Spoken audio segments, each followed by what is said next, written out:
আমার এক ভাই আমার কমেন্ট বক্সে লিখছে, দালালি না কইরা প্রবাসীদের জন্য দফা উপস্থাপন করেন। তো ভাই, তোমার উদ্দেশ্য করে সবাইকে জানাই দিতেছি যে আমরা প্রবাসীদের আবার কিসের দফা রে ভাই? যে টাকার জন্য, ক্যারিয়ারের জন্য দেশে জায়গা হয় নাই, সেখানে আবার কাদের কাছে আমরা দফা উপস্থাপন করতে যাবো?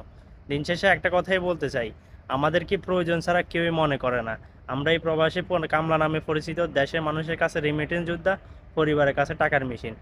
একটা মাস দুইটা মাস পরিবারের কাছে টাকা না দিলেই সেখানে আপনি দেখেন আপনার সুন্দর কথা, আপনার অবহেলা কতটুকু জমা হয়ে থাকে। তো সবাইকে একটা কথাই বলতে চাই, আজকে যে শত শত মায়ের জীবন দিছে দফার জন্য না, দেশটা সংস্কারের জন্য। তো সবাই নিজ নিজ অবস্থান থেকে সভ্য হয়ে যান, নীতিবান হয়ে যান, দেখবেন দেশ এমনি পাল্টে গেছে। আর দেখেন আজকে কার কাছে দফা উপস্থাপন করবেন? একদল ফালাইছে, আর একদল জ্বালাইতেছে, ভাঙতেছে। তো এটা হচ্ছে আমরা জাতি। যতদিন নিজে থেকে সভ্য হব না, নীতিবান হব না, ততদিন দুর্নীতিও যাবে না, দেশের মানুষও ভালো থাকবে না, সম্মানও হবে না। সবাই ভালো থাকবে।